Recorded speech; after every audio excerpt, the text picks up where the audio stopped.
Hi, KY here. Today I'm going to show you how to make stir-fry beef slices with oyster sauce. So for the other ingredients, there will be capsicum, onion, garlic, and also some corn flour. First, cut the capsicum. I like to use all three colors. If you can find them, they make the dish look so much nicer. I like to cut them in slices, remove all the seeds as well. So next would be the onion. Again, I use half an onion here and I cut them in slices also. So that's all the veggie that we're gonna have. Then for the beef slices, I add 3 tablespoons of oyster sauce and also 2 tablespoons of their soy sauce.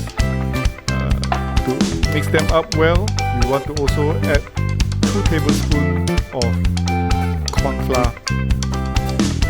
So that's all your prep work done. But also not to forget another 1 + 1 tablespoon of oyster sauce and soy sauce for to be used later. First, of course, you heat up the wok and then stir fry the vegetables. Stir fry for about close to around 2 minutes or so. But you also want to add in those premix sauce that we prepared earlier for the last 30 seconds or so to get the flavor. So once the vegetable is done, set them aside, and then it's time to get ready for the main dish, course with me. Right? Heat up cooking oil, stir fry beef. This is done pretty quick, in about 30-40 seconds or so it will be done. Once it's all starting to look brown, you want to add back the vegetable back to the wok. Mix them well, and then basically your dish is done. You can remove it from the wok.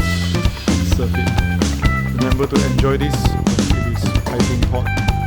Food is always best when it's hot and just out of the kitchen, right? So this is the simple recipe that I want to share. Make use of oyster sauce and their soy sauce. Enjoy!